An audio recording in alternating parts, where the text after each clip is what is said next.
Sebelum video ini dimulai, klik tombol subscribe dan like, agar channel ini cepat update. Orang-orang itulah yang justru akan terbantai, kata Kim Woo-jin. Lee Jin lalu berkata, kenapa bisa begitu?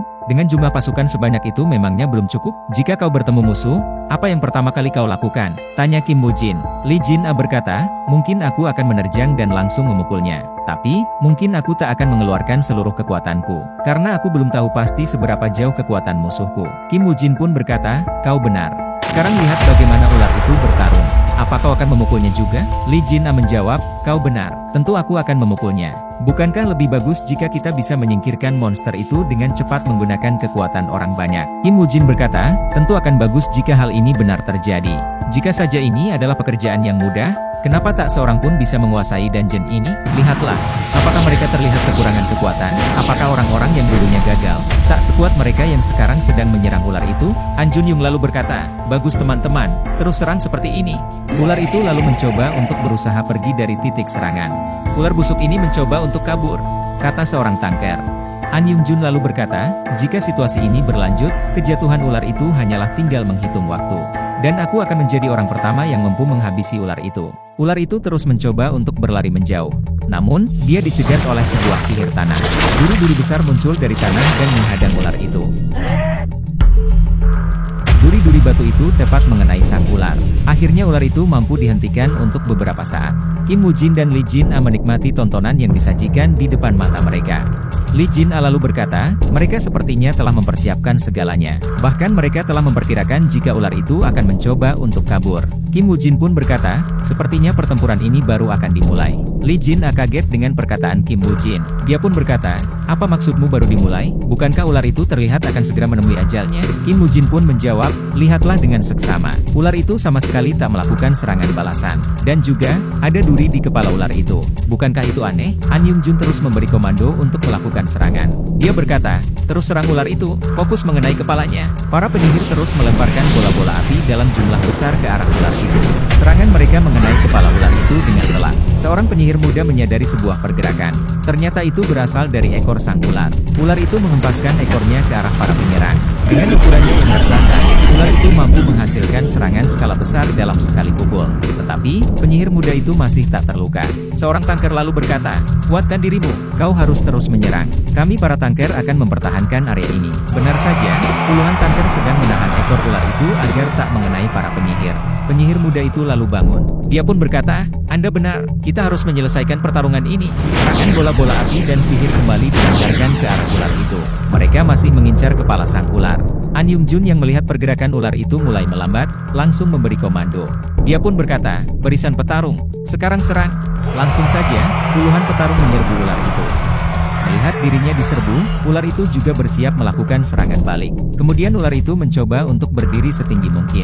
Dengan duri-durinya, ular itu mencoba menghantam para player yang sedang menyerbu. Melihat ular itu mulai melakukan serangan, Han Jun-young berkata, tahan serangan, fokus bertahan dari serangan itu. Duri-duri dari ular itu ditembakkan ke seluruh penjuru tempat. Itu adalah serangan berskala sangat besar. Para player mencoba bertahan dari duri-duri yang menerjang ke arah mereka. Ular itu lalu meraung keras. Raungan itu sangat kuat sampai menciptakan gelombang di area sekitarnya. Kim Woo-jin yang melihat itu berkata, aku pikir awalnya duri ular itu dilapisi racun mematikan. Aku tak mengira jika itu hanyalah duri biasa. Lee Jin pun berkata, itu adalah serangan yang sangat besar. Semua orang yang melakukan penyerbuan terkena dampak dari serangan itu. Tak terkecuali Han Yung-jun. Dia pun berkata, apa yang terjadi? Kupikir ular itu menyembunyikan suatu kekuatan. Tapi ini hanya sebuah serangan skala besar yang tak terlalu berdampak mematikan. Para tanker yang terkena serangan itu lalu memeriksa duri dari sang ular. Tak disangka, itu adalah duri yang rapuh bagaikan cangkang kosong. Dan tak ada apapun di dalamnya. Ular itu, kini masih saja meraung-raung di atas sana. Han Yung-jun terus memberi komando untuk melakukan serangan. Dia lalu berkata, duri ular jarum telah hilang. Sekarang saatnya kita menyerang. Kerahkan seluruh kekuatan kita di sini. Pasukan penyerang kembali berbondong-bondong mencoba menyerbu sang ular. Lalu Han Yung-jun berkata, tak kusangka penyerbuan ini akan sangat mudah. Julukan ular pembawa kematian, ternyata hanyalah bualan omong kosong para pecundang.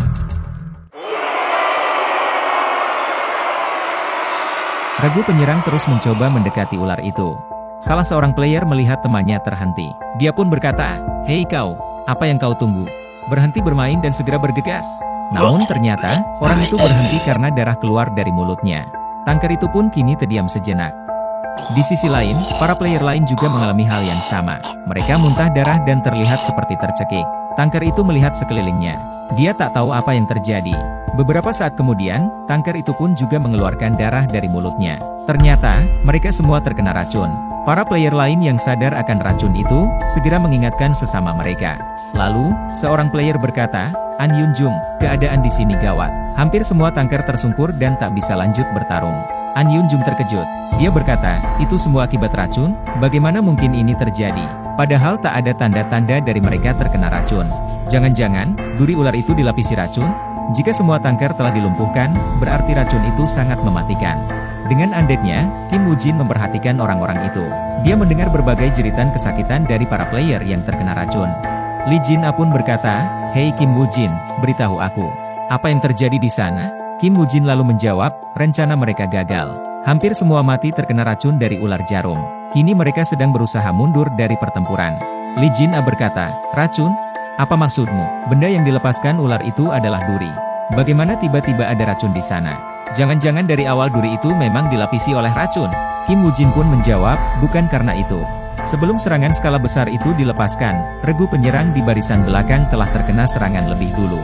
Jika memang duri itu dilapisi racun, yang pertama dilumpuhkan pasti regu penyerang, daripada para tanker yang memiliki pertahanan tinggi."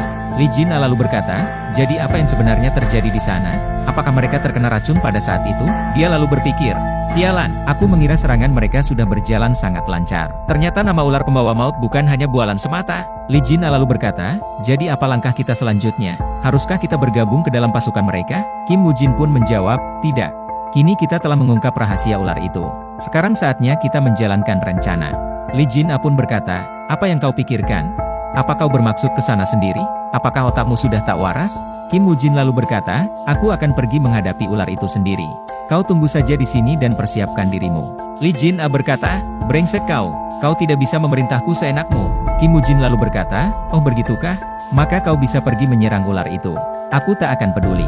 Lee Jin-ah pun menjawab, "Bukan itu maksudku. Jadi maksudku adalah aku akan bersiaga di sini dan menunggu perintah darimu." Ular itu masih saja menghembuskan angin di sekitarnya. Angin itu berasal dari gas beracun yang dihembuskan dari pori-pori tubuhnya. Dari bawah, Kim Woo-jin mengintai ular itu. Dia pun berkata, "Tak berbau dan tak berwarna. Aroma racun ini sama sekali tak tercium, dan juga sulit untuk melihatnya. Pasti hal ini yang membuat orang-orang itu tidak sadar. Kini aku tahu kenapa semua orang gagal dalam penyerbuan mereka. Mereka pasti sudah terluka parah pada saat menyadari adanya racun. Tapi aku berbeda dari mereka." Kim Woo-jin lalu mengaktifkan kemampuan kekuatan sang Apophis. Itu membuat dia kebal dari segala racun. Bahkan, racun ular jarum memperkuat kemampuan darah beracun miliknya. Kim Woo-jin pun melihat keadaan sekitarnya. Dia lalu mengambil tombak dan pedang sisa dari orang-orang, lalu menyimpan benda itu ke dalam inventorinya. Kim Woo-jin pun berkata, "Dengan ukuran sebesar itu, pasti sisiknya sangat tebal. Daripada memotong satu persatu, cara yang akan kupakai akan lebih efektif." An Yunjung yang telah menelan kekalahan kini frustasi. Dia lalu berkata, "Sialan, aku benar-benar lengah. Ini salahku atas semua kejadian ini. Jadi berapa yang bisa melarikan diri?" Lalu seorang player berkata, "Aku tak tahu. Saat aku mencoba kabur, ada sekitar 30 orang. Tapi sekarang mereka terpencar." Seorang tanker lalu berkata, "Hei An Yunjung, mari mencari sisa teman kita. Kita belum tahu. Mungkin masih ada yang bertahan hidup." An Yunjung lalu berkata, "Tidak, kita bersiaga di sini. Lalu kita mengumpulkan orang-orang lagi. Para player yang masih di tempat itu, mungkin sekarang sudah mati. Lebih baik aku bersiaga dan membuat rencana penyerangan yang baru." Tanker itu menjawab, "Kau bilang bersiaga. Apakah kau tak sadar akan mustahil untuk menyerang lagi dengan para player yang tersisa? Kita sudah kehabisan tanker." An Yunjung lalu berkata, "Kita hanya akan kehilangan lebih banyak jika kita mencari player yang sudah mati. Lebih baik aku mengatur ulang barisan penyerang dan mencoba lagi. Aku sudah menyerah untuk membunuh ular itu. Lagi pula, kembali ke sana berarti bunuh diri." Tanker itu berkata, "Sialan. Aku yakin pasti mereka ada yang masih hidup." Si Gondrong pun berkata, "Apakah kita sama sekali tak punya pilihan selain mengabaikan teman kita seperti ini? Apakah hal seperti ini masih masuk akal?" An Yunjung lalu berkata, "Walaupun kita bisa berkumpul kembali dan melanjutkan pertempuran, hasilnya sudah jelas. Bertarung tanpa tanker, sama seperti terjun ke peperangan tanpa perisai. Tapi di saat seperti ini, aku perlu tetap tenang." Para player itu baru saja mendengar raungan dari ular jarum. Jangan-jangan ular itu datang kemari, kata seorang player. An Yunjung lalu berkata, segera pastikan lokasi ular jarum. Cari sekarang. Seorang pengintai langsung naik ke pohon untuk melihat keadaan di sekitar. Pengintai itu benar-benar terkejut dengan pemandangan yang dia lihat. Sementara itu, para player yang di bawah terus bertanya tentang lokasi ular jarum. Pengintai itu lalu berkata, ini mustahil. Tapi sekarang ular itu sedang bertarung dengan seseorang. An Yunjung hanya terbisu mendengar kata-kata pengintai itu. Tangker itu lalu berkata, apa kau serius? Cepat katakan yang lebih lengkap. Pengintai itu berkata, sudah kubilang. Ada orang yang sedang bertarung dengan ular jarum. Jika kau tak percaya, naiklah kemari dan lihat dengan matamu sendiri. Mendengar pengintai itu semakin serius. An Yunjung lalu berkata, ini sudah tak masuk akal. Orang macam apa yang saat ini bisa bernafas dan bertarung di tempat yang sudah seperti neraka?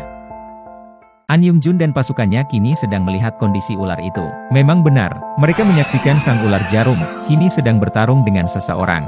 Lalu, An Yungjun berpikir, mungkin racun dari ular itu telah menghilang. Tapi itu masih belum pasti. Meskipun begitu, mungkin saja masih ada orang yang selamat. Lalu dia berkata, kita semua juga harus pergi ke sana. Si Tangker berkata, apa kau meminta kami semua pergi ke sana lagi? Bukankah kau bilang itu sama saja bunuh diri? An Yungjun berkata, lihatlah di sana. Racun ular itu sudah menghilang. Ini adalah kesempatan emas untuk menebus kesalahan kita sebelumnya. Kita semua sudah berkumpul di sini. Dan kita tak akan pernah tahu akankah ada kesempatan lain untuk membunuh monster itu. Sementara itu, dua buah anak panah melesat menuju ular jarum. Seperti biasa, anak panah itu ditembakkan oleh undead milik Kim Woo-jin. Kim Woo-jin pun berkata, sudah kukira anak panah tak mampu menembus kulit ular itu. Tetapi, masih ada cara lain untuk menghindari kulitnya. Aku hanya perlu meracuni ular busuk ini.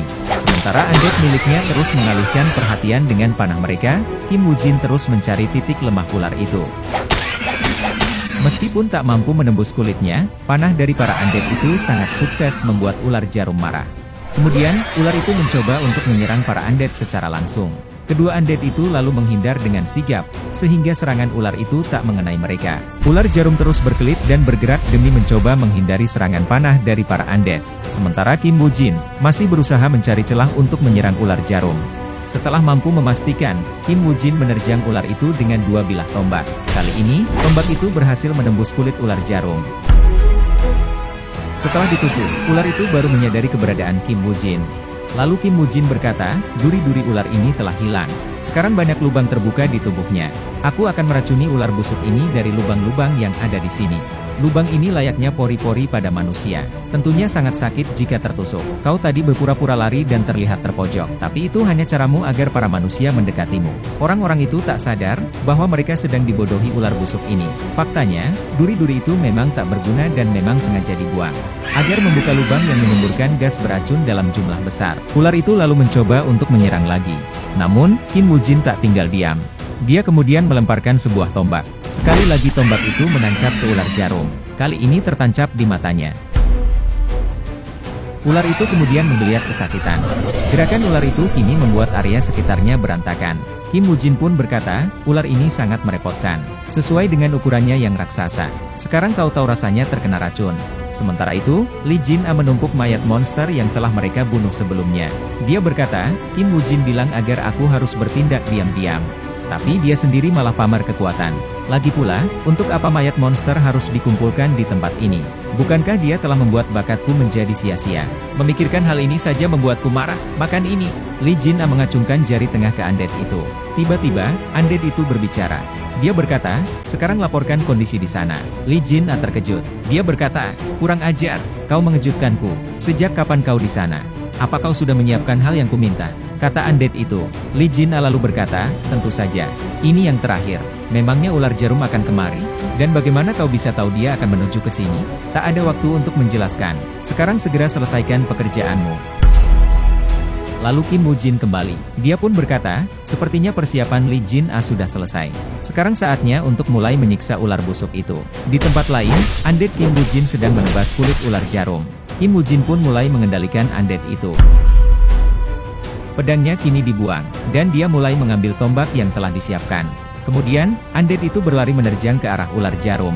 Setelah mencapai titik lemahnya, undead itu menghujamkan dua bilah tombak ke badan ular itu. Ular itu kembali menggeliat kesakitan. Ular jarum kini marah dan melihat undead itu. Kim Woo-jin lalu melepaskan kendali atas undead itu. Sedangkan ular itu mencoba menyerang si undead yang tak lagi memiliki senjata. Melihat keadaan itu, teman undead itu tak tinggal diam. Sementara ular itu masih fokus ke salah satu undead. Undead lain mempunyai kesempatan untuk menyerang. Dia melompat dan menusuk lagi ular itu dengan dua bilah tombak.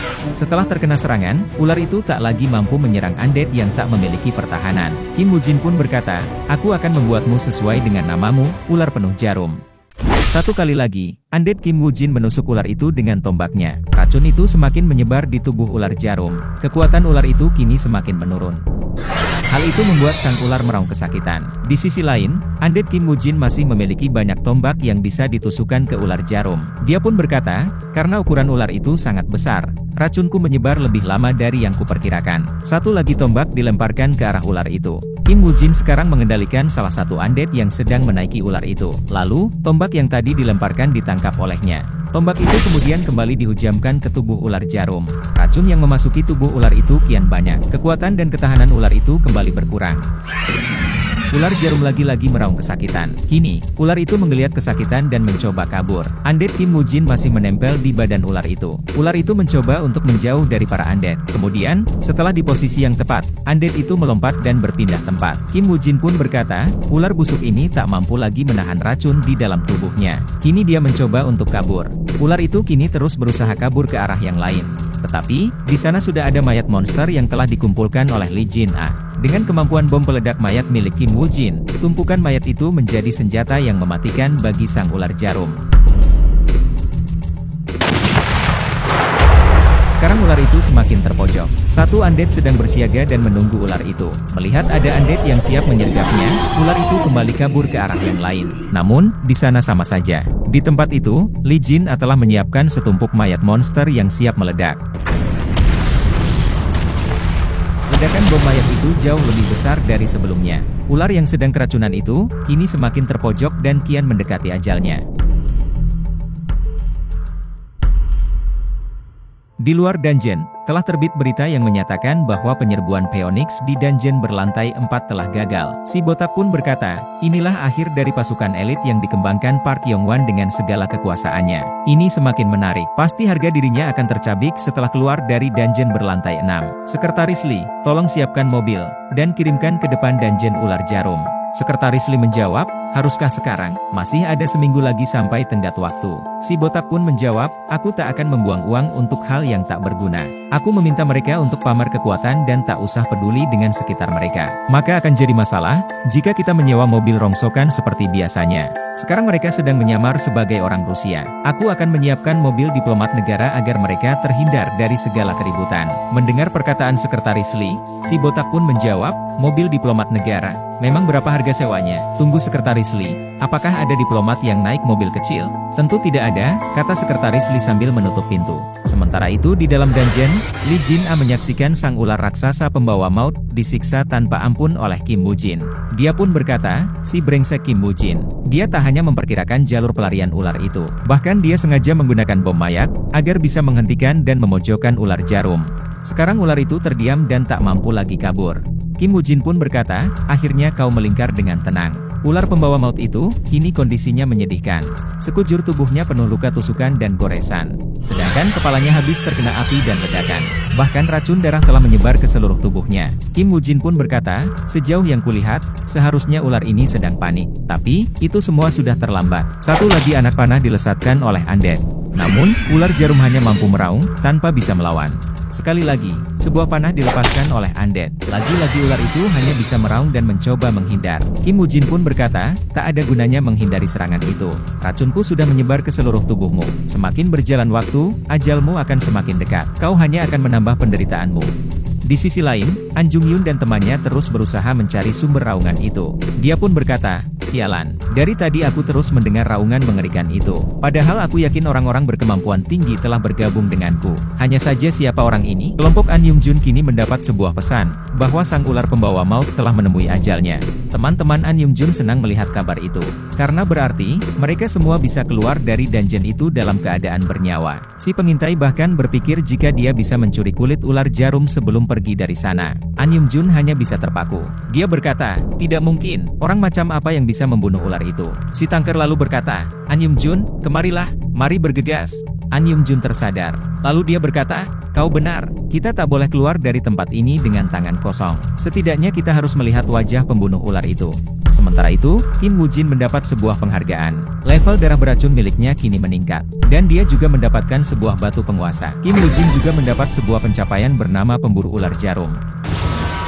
Selain itu, level kemampuannya juga naik. Kemudian sebuah pesan mengatakan jika dia perlu mengambil sebuah benda bernama permata naga kuning dari dalam tubuh ular itu. Mengingat ukuran ular itu, mencari sebuah permata akan jadi pekerjaan yang merepotkan. An Yungjun dan temannya terus berusaha mendekati ular jarum. Tetapi, di sana Lee Jin-a yang sedang menyamar sebagai spasiba menghadang mereka. Lee Jin-a berkata, berhenti kalian semua. An Yungjun berkata, kami datang kemari bukan untuk mengganggumu. Si Tangker tak tahu alasan orang ini menghadang mereka. An Yungjun pun berkata, lihat kawanku, kami datang kemari hanya untuk melihat area sekitar sini. Kami bukanlah orang jahat. Lee Jin-a hanya diam. Lalu 3 undead besar datang dan mengawal Lee Jin-a. An Yungjun kini terpaku membisu. Pasukan undead memanglah tak bisa terdampak racun. Mereka sangat berguna untuk melawan racun ular jarum. Namun ada hal yang tak masuk akal. Tak mungkin serangan kami yang telah gagal bisa sukses dan tercapai dengan monster konyol macam ini. Padahal di sisi kami, puluhan orang telah mengerahkan kemampuan mereka untuk melawan ular jarum. Masih ada hal yang sama sekali tak bisa ku mengerti. Memang seharusnya aku melihat dulu mayat ular jarum, kata An Yungjun. Dari arah ular jarum, aura sihir kuat menyebar dan membuat makhluk hidup di sekitarnya lari menjauh.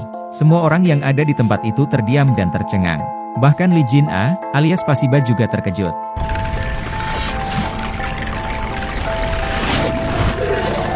Dari sana terlihat ular jarum kembali bangkit sebagai undead. An Yungjun pun berkata, bukankah itu adalah ular jarum? Apa orang itu berniat membangkitkan ular mengerikan itu sebagai undead? Setidaknya aku harus bisa melihat wajahnya. An Yungjun lalu berlari ke arah ular itu, dan mencoba menerobos Lee Jin-a yang sedang menghadang. Namun belum sampai menerobos, malah sebuah hantaman yang dia dapatkan. Lee Jin-a memukul An Yungjun dengan sekuat tenaga, yang menyebabkan An Yungjun tersungkur sampai ke belakang. Sembari kesakitan, An Yungjun pun berkata, apa yang kau lakukan? Lee Jin-a lalu menjawab, aku sudah bilang ke kalian untuk mundur. Apa otak kalian terlalu bodoh untuk mengerti perkataanku? An Yungjun tak bisa lagi berbuat apa-apa. Dia lalu berkata, sialan, mari keluar dari tempat ini, dan pastikan kalian semua tandai wajah orang ini. Sementara itu, Kim Woo-jin telah menemukan permata naga yang dia cari. Lalu dia berkata, bagus, dengan ini aku tak perlu repot membelah ular itu. Namun, percobaan Kim Woo-jin untuk membangkitkan ular itu gagal. Saat ini, kemampuan Kim Woo-jin masih terlalu rendah. Kini tubuh ular itu kembali runtuh ke tanah. Saking besarnya, ketika tulang dari ular jarum roboh, suaranya terdengar seperti ledakan. Permata naga itu kini telah berada dalam genggaman Kim Woo-jin. Kekuatan utama permata itu adalah membawa energi sihir dalam jumlah besar, dan juga membuat tingkat kecepatan pemulihan energi sihir mencapai 2 kali lipat. Di luar dungeon, para wartawan telah menunggu kabar terbaru. Kita sudah di tempat ini selama seminggu, tapi sampai hari ini belum ada berita, kata si kacamata. Si gendut menjawab, tak ada berita kau bilang. Dari awal tak seorang pun berharap penyerbuan kali ini bisa membuahkan hasil. Lalu si kacamata berkata, meskipun begitu, akan sangat mengejutkan jika penyerbuan kali ini sukses. Si gendut berkata, aku harap penyerbuan konyol ini segera selesai. Aku tak mau berlama-lama di sini, atau mungkin aku harus berhenti saja jadi wartawan. Tiba-tiba, sebuah pengumuman menyatakan dungeon itu sudah diselesaikan. Para reporter riuh mendengar kabar itu. Di depan gerbang, para wartawan berbondong-bondong menunggu para player. An Yungjun segera mencari kru Guild Haete. Dia pun berteriak-teriak, hentikan para orang Rusia. Merekalah yang membunuh ular jarum.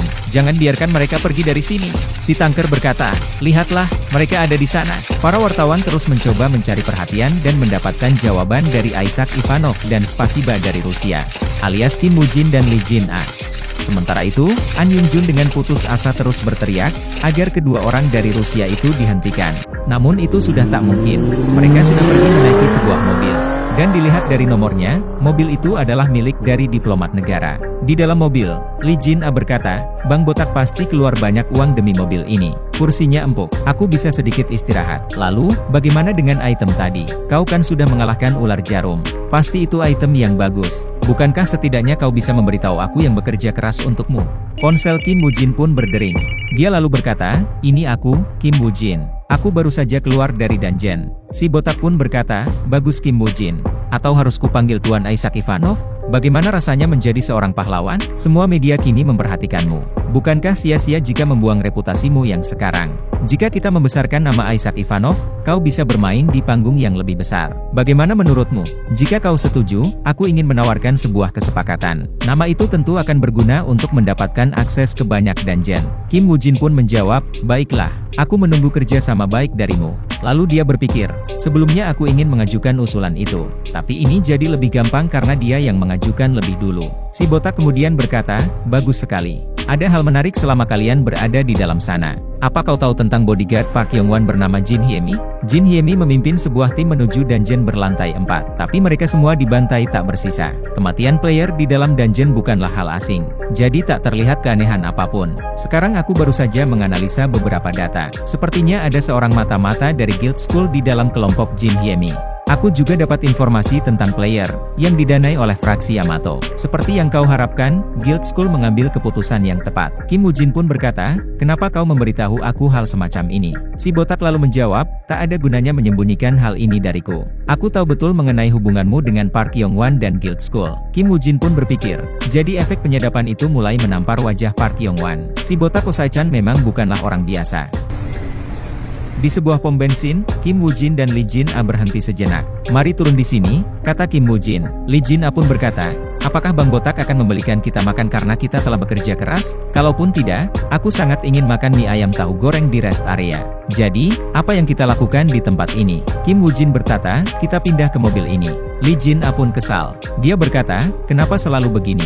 Sialan! Bukankah si botak bilang akan meminjamkan kita mobil yang bagus? Kenapa kita harus naik mobil busuk ini? Mobil ini jelas barang rongsokan. Lihatlah, mobil ini juga kotor. Orang macam apa yang memakai mobil macam ini di zaman sekarang? Kim Woo-jin pun berkata, ini adalah mobil milikku. Mendengar jawaban Kim Woo-jin, Lee Jin-a mencoba berkelit. Dia berkata, mobil kecil semacam ini memang yang terbaik di negara ini. Karena pasti tak butuh banyak bensin. Pemiliknya pasti orang cerdas yang cinta negara. Kim Woo-jin lalu berkata, aku baru saja ingat. Di amplop itu ada uang makan dari si botak. Kau bisa ambil itu jika ingin beli makanan. Mata Lee Jin-a kini berbinar kegirangan. Dia lalu berkata, apakah ini benar-benar uang makan dari Bang Botak? Mungkin besok matahari akan terbit dari barat. Dia pun langsung membuka isi amplop itu. Tak disangka, isi amplop itu hanyalah 25.000. Kini Lee Jin-a terdiam mengelus dada.